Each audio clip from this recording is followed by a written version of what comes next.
next, and then coming over and looking at the UK and German markets this morning.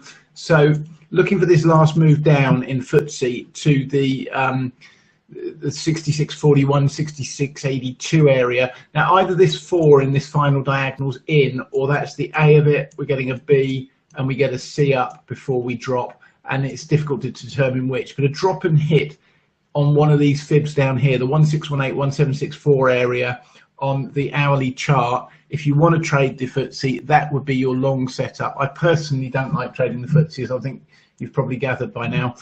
German DAX, same thing. Either we're going to drop down to the fib now at 10,495, or this is a B and we move up here to 11,255 in a C of 4. Bear in mind it's a diagonal again.